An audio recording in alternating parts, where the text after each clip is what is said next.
5, 4, 3, 2, 1, 0. All engine running. Liftoff. We have...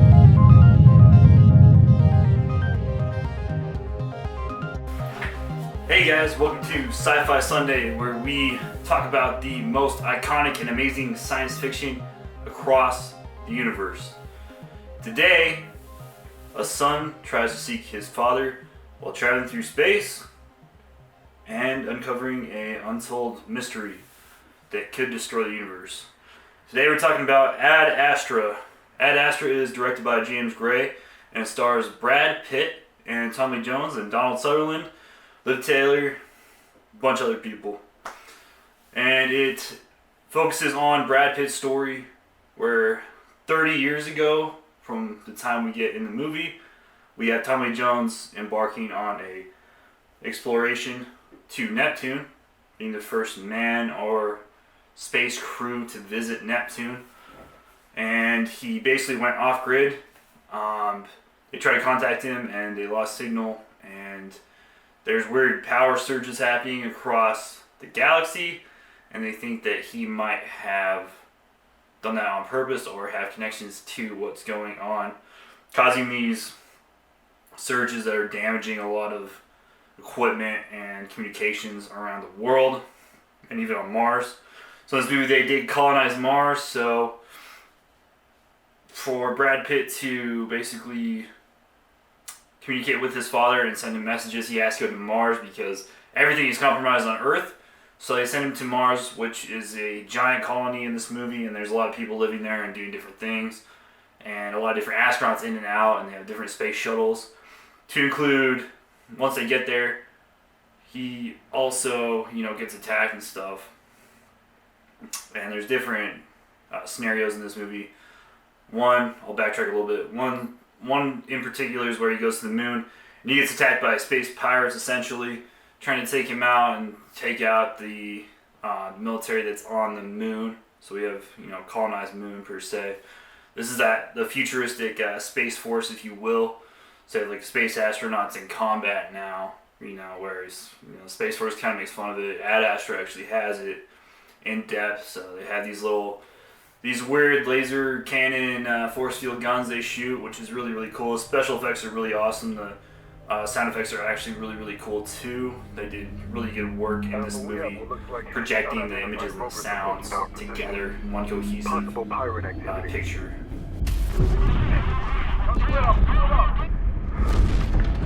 Alpha, we need backup ASAP. We're being ambushed. But he takes the actually commercial space shuttle to the moon, which is actually really cool. You see all the advertisements, and just like any other commercial flight you go on, like stewardesses come up, like, hey, do you want, you need some water, you need this, you need that. So it's also in a space shuttle, which was really cool how they did that. But moving forward, he goes to Mars. He tries to basically communicate, telegraph with his dad what's going on, how are you, basically what's going on with the mission, because they haven't heard from you in years, and they think he was, either, left for dad, or he possibly is dead, but they got duress signals, so they think he might be alive, and it's a whole jumble of things. Brad Pitt's pretty set on him being dead at this time.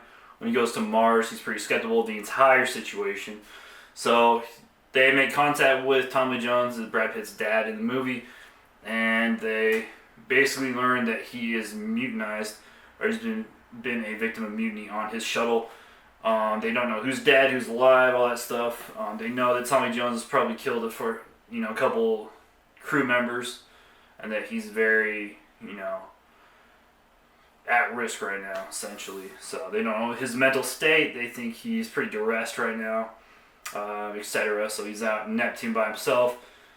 So they don't tell Brad Pitt. They try to get him off of the planet, and then Brad Pitt talks to kind of like the orator for the colony, and she kind of helps him, discover some truth. And she knew her parents were on the shuttle, and then she thinks that his dad killed her parents, and all this added drama, which was fine.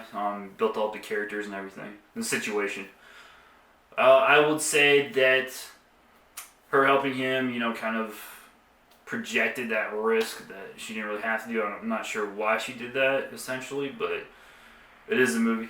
He does get on a space shuttle, like he illegally boards one after he's essentially AWOL, because he kind of breaks his, his detainment, if you will. Gets on the space shuttle, and the space shuttle crew is ordered to kill him. So he gets in a frivolous fight with these guys and this crew, and then takes them out because they're threatening his life, and he's Brad Pitt. So takes them all out.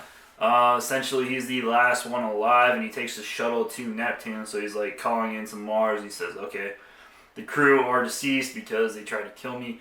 I'm based on my mission. I'm going to continue the mission I was first given to find my dad, and then assess the situation of the crew, and etc., etc." Before I get into more detail about the third act, the colony on Mars is pretty cool. There's a lot of different imagery. It's really awesome in this colony. Basically, like, there's like Zen kind of chambers, if you will, and he sits down, and then all these projected images are around him in 3D, and then you can see trees and whatnot. I think it's just placed there so that the colonists on Mars don't lose their minds. I think it was a great step in what they would do scientifically, to keep that psychosis stable. If you're on a different planet, losing your mind, everything's red, and it's a big ass desert. It'd be nice to walk in your room and just see, nature and all that stuff. So I thought it was a cool touch. The colony is definitely a pretty cool part of the movie.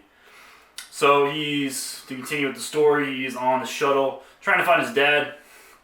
He goes to Neptune from Mars. He picks up the duress signal. He finally finds the spacecraft. It's off course a little bit and all this stuff. It wasn't super easy to find, but he finds it. He boards the craft, which I thought was kind of weird because his boarding equipment basically breaks off while he does it. He takes a little pod from his shuttle and then tries to basically board his dad's shuttle. So when he tries to board, his spacesuit kind of breaks off, and they can't mount essentially how it should. And then he just boards on the craft, and then he lets it just go. So his pod's just free, flying through space, not connected to anything. And then, yeah, that was interesting. I definitely wouldn't have done that if I was him, but he was pretty dead set on his mission and finding his father. So Brad Pitt is excellent in this movie. I think this is one of his best performances in years. I think it rivals any real space exploration movie. I think it's similar to Interstellar. A lot of people are going to criticize me for that, saying that Interstellar is better, which I do believe Interstellar is better, but it's very similar to this movie in visual effects and acting, etc. It's very dismal. Both movies are dismal. It's a really good movie for space exploration, how dark and empty the void of space can be around you in these situations as you go through. So he finds his dad in the shuttle. He also finds the crew. The crew is deceased. His dad killed the crew, essentially kind of going crazy on the shuttle, going around space and around Neptune. So he's dead set on his mission. His dad, not actually both of them, honestly. But Tommy Jones dead set on his mission, like discovering aliens. He believes there's aliens out there, and he thinks he's really, really close, like basically on the brink of discovering aliens or alien civilization around Neptune. So his dad doesn't want to leave. Brad Pitt wants to take him with him and take him to, seek help and, get back to normal, essentially. And then Tommy Jones has just pushed him off. He doesn't want to go. All this other stuff, which leads to a couple different fights, and then basically Brad Pitt planting the bomb, and then his dad eventually comes out of the craft, and then his dad kind of loses he loses his mind a little bit more, and then pushes off Brad Pitt, and then kind of just drifts into space. So you get that scene, and then you get Brad Pitt going back to Earth. Definitely a very, very well-directed, well-crafted science fiction space exploration movie. One of the best I've seen in years. I definitely saw the trailer, and I was definitely one of those guys that was like, yeah, I'm not, it looks stupid. It's Brad Pitt just trying to make money, It was like Gravity or whatever else. It's just another space exploration movie we get. Another, giant Hollywood star that can't be that good. And much, to my dismay, it's really, really, really good, well-crafted movie. I think Brad Pitt did an excellent job. I think Tommy Jones was a great performer in this movie also. We haven't seen him in a while, and to see him in this manic state of depression and anguish and, what he did to his crew and all this other stuff was really, really cool. I like seeing Tommy Jones in these kind of roles. It's really, really awesome seeing him back on the screen.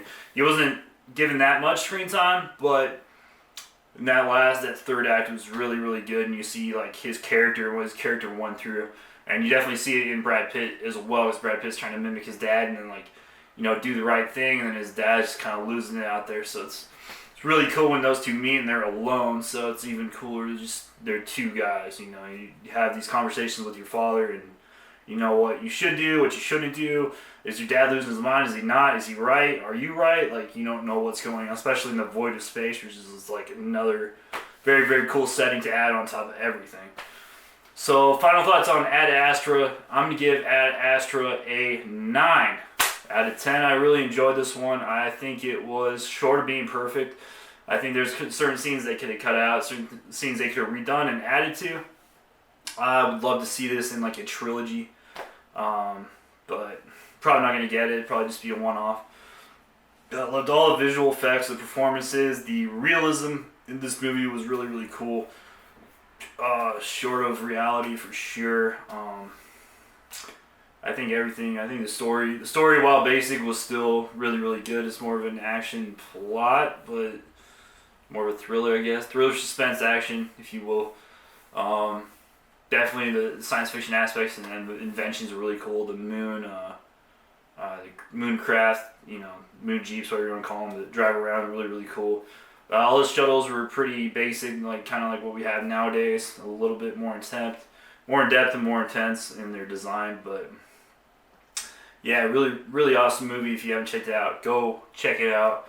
If you like anything like that, space exploration wise, this is a movie for you. Definitely from 19, came out last year. So, and I just realized that pretty much every single Ocean's 11 member is a astronaut now. So you have Brad Pitt in Ad Astra, and then Matt Damon in Martian, and then you have George Clooney in Gravity, and I'm just waiting on the other cast members of Ocean's 11 to do their own space spinoff.